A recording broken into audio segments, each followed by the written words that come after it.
ನನಗೆ ನಿನ್ನೆ ದಿನ ನಮ್ಮ ಕಾರ್ಯಕರ್ತ ನವೀನ್ ಈ ಮಾಹಿತಿ ತಿಳಿಸಿದ್ರು.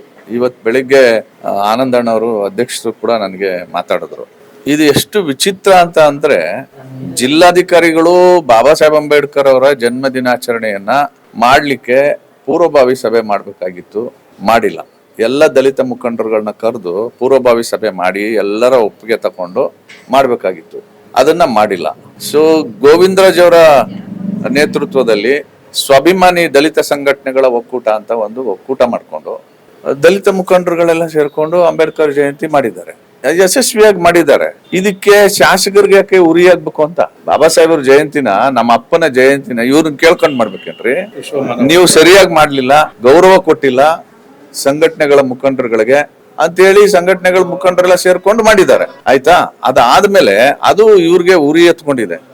ಎರಡನೇ ಭಾಗ ಏನು ಅಂತಂದ್ರೆ, ಒಂದು ಅಂತಾರಾಷ್ಟ್ರೀಯ ಮಹಿಳಾ ದಿನಾಚರಣೆಯ ಪ್ರಯುಕ್ತ ಮಾನ್ಯ ಶಾಸಕರಾದಂತ ಇಕ್ಬಾಲ್ ಹುಸೇನ್ ಅವರು ಇಲ್ಲಿ ಅವರ ನಿರೀಕ್ಷೆಗೂ ಮೀರಿದಷ್ಟು ಜನ ಬಂದ್ಬಿಟ್ಟಿದ್ದಾರೆ, ಸೀರೆಗಳು ಕೊಟ್ಟಿದ್ದಾರೆ. ಸಿದ್ದರಾಮಯ್ಯನವ್ರು ಏನ್ ಹೇಳಿದ್ದು ನಮ್ಗೆ ಗ್ಯಾರಂಟಿ ಕೊಡುವಾಗ, ಗ್ಯಾರಂಟಿಗಳು ಬಡವರಿಗೆ ಯೂನಿವರ್ಸಲ್ ಬೇಸಿಕ್ ಇನ್ಕಮ್ ಕೊಡುತ್ತೆ, ಆ ಇನ್ಕಮ್ ಇಂದ ಅವ್ರು ಸೀರೆ ತಗೋಬಹುದು, ಮೊಟ್ಟೆ ತಗೋಬಹುದು, ಮಾಂಸ ತಗೋಬಹುದು ಅಂತ ಹೇಳಿದ್ರು. ಅದ್ರ ಮಧ್ಯದಲ್ಲಿ ಏನೋ ದೊಡ್ಡ ಮನ್ಸು ಮಾಡಿ ಇಕ್ಬಾಲ್ ಹುಸೇನ್ ಸಾಹೇಬ್ರು ಸೀರೆ ಕೊಟ್ಟಿದ್ದಾರೆ. ಇಟ್ಸ್ ಓಕೆ, ಕೊಡ್ಲಿ, ಅವ್ರ ಶ್ರೀಮಂತರು ಕೊಡ್ತಾರೆ, ಕೊಡ್ಲಿ, ನಂದೇನು ಅಭ್ಯಂತರ ಇಲ್ಲ. ಆದ್ರೆ ಒಂದ್ ಡಿಸಿಪ್ಲಿನ್ ಮಾಡೋದ್ ಬೇಡವಾ? ಇನ್ಡಿಸಿಪ್ಲಿನ್ ಆಗಿ ಆಯ್ತು, ಜಿಲ್ಲಾ ಪಂಚಾಯತಿನೇ ಮಾಡ್ಲಿ, ಯಾರಾದ್ರೂ ಮಾಡ್ಲಿ. ಸೊ ಅಲ್ಲೊಬ್ಬ ಪೊಲೀಸ್ ಕಾನ್ಸ್ಟೇಬಲ್ ಸಬ್ ಇನ್ಸ್ಪೆಕ್ಟರ್ ಯಾವನು ಆ ಗೇಟ್ ಅಲ್ಲಿ ನಿಂತ್ಕೊಂಡು ಒಂದ್ ಸ್ವಲ್ಪನೂ ನಾಚಿಕೆ ಇಲ್ದೆ ಅವನೇ ನಿಂತ್ಕೊಂಡು ಯೂನಿಫಾರ್ಮ್ ಅಲ್ಲಿ ಸೀರೆ ಹಂಚಿದಾನೆ. ಅದ್ರ ಬದಲು ಪೊಲೀಸ್ ಅವರೆಲ್ಲ ನಿಂತ್ಕೊಂಡು ಕ್ಯೂ ಮಾಡಿ ಹಂಚ್ಬೋದಾಗಿತ್ತಲ್ಲ, ಅವ್ರ ಕಲ್ಲಿ ಹಂಚಿಸ್ಬೋದಾಗಿತ್ತಲ್ಲ. ಇಕ್ಬಾಲ್ ಹುಸೇನ್ ಅವ್ರ ಕಲ್ಲಿ ಇವರೇ ಹಂಚಿದ್ದಾರೆ. ಆಯ್ತು, ಏನೋ ದೊಡ್ಡ ಸಂಖ್ಯೆಯಲ್ಲಿ ಸೇರಿದಾಗ ವ್ಯತ್ಯಾಸ ಆಗ್ತದೆ. ಒಬ್ಬ ಹೆಣ್ಮಗಳಿಗೆ, ಅದ್ರಲ್ಲಿ ದಲಿತ ಹೆಣ್ಮಗಳು ಬಿದ್ದು ಕೈ ಮುರ್ಕೊಂಡಿದ್ದಾಳೆ. ಆಯ್ತಾ? ಈ ರೀತಿ ಅವ್ಯವಸ್ಥೆ ಮಾಡಿದ್ದು ತಪ್ಪು ಅಂತ ಹೇಳ್ಬಾರ್ದಾ? ಏನು ಡಿಕ್ಟೇಟರ್ಶಿಪ್ ನಡೀತಾ ಇದೆಯಾ ರಾಮನಗರದಲ್ಲಿ? ಎಲ್ರು ಎಚ್ಚರಿಕೆ ಕೊಡ್ತಾರೆ, ಕಾರ್ಯಕರ್ತರಿಗೆ ಎಚ್ಚರಿಕೆ ಕೊಡ್ತಾರೆ. ನೋಡ್ರಿ, ಮನವಿ ಮಾಡ್ತಾ ಇಲ್ಲ ಅವರು, ಹಿಂಗೆಲ್ಲ ಮಾಡ್ಬೇಡಿ ಅಂತ ಮನವಿ ಮಾಡ್ತಾ ಇಲ್ಲ. ಅಧಿಕಾರದಲ್ಲಿ ಇರೋರು ಮನವಿ ಮಾಡ್ಬೇಕು, ಎಚ್ಚರಿಕೆ ಕೊಡಬಾರ್ದು. ನೀವ್ ಎಚ್ಚರಿಕೆ ಕೊಟ್ಟ ತಕ್ಷಣ ನಿಮ್ ಉದ್ದೇಶ ಏನು? ಅದು ಯಾರೋ ಒಬ್ರು, ಏನವ್ರ ಹೆಸರು, ಅನಿಲ್ ಜೋಗೇಂದ್ರ ಅನ್ನೋರು, ನೀವು ಇದನ್ನ ಮನವಿ ಅಂತಲಾದ್ರೂ ತಿಳ್ಕೊಳ್ಳಿ, ಎಚ್ಚರಿಕೆ ಅಂತಲಾದ್ರೂ ತಿಳ್ಕೊಳ್ಳಿ.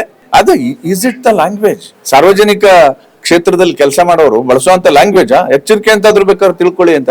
ಬಾಬಾ ಸಾಹೇಬ್ರ ಸಂವಿಧಾನ ಇದೆ, ನಿನ್ನ ಎಚ್ಚರಿಕೆ ಏನು ನಡೆಯಲ್ಲ.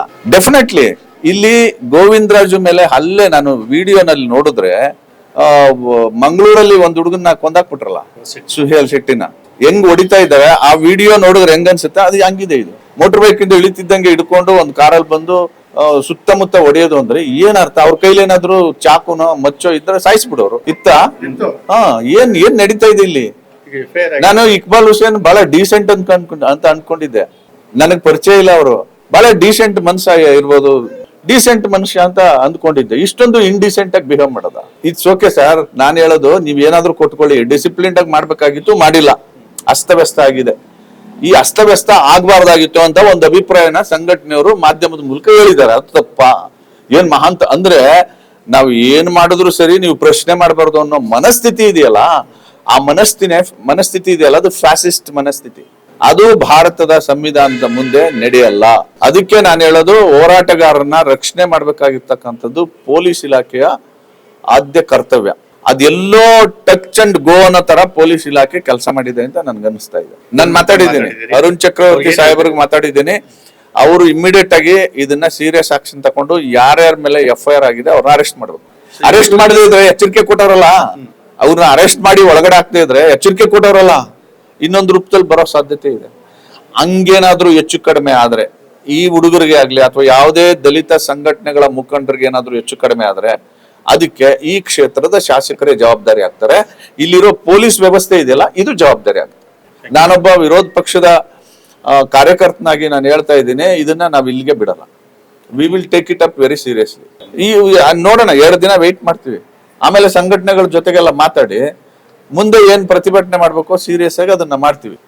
ಏನಿದು ಸಂಘಟನೆಗಳನ್ನೆಲ್ಲ ಇಕ್ಬಾಲ್ ಹುಸೇನ್ ಅವರೇ ಬ್ಯಾನ್ ಮಾಡ್ಬಿಡಿ, ಹೇಳ್ಬಿಡಿ. DK ಶಿವಕುಮಾರ್ ಅವ್ರಿಗೆ, ಜಿಲ್ಲಾ ಉಸ್ತುವಾರಿ ಸಚಿವರಲ್ವಾ ಅವರು, ರಾಮಲಿಂಗಾರೆಡ್ಡಿ ಅವ್ರಿಗೆ ಹೇಳ್ಬಿಡಿ, ಡೆಪ್ಟಿ CMಗೂ ಹೇಳ್ಬಿಡಿ, ಎಲ್ಲ ರೈತ ಸಂಘ, ಕನ್ನಡ ಸಂಘ, ದಲಿತ ಸಂಘಟನೆಗಳನ್ನ ಬ್ಯಾನ್ ಮಾಡ್ಬಿಡಿ, ಬ್ಯಾರಿಕೇಡ್ ಹಾಕೊಂಡ್ಬಿಡಿ.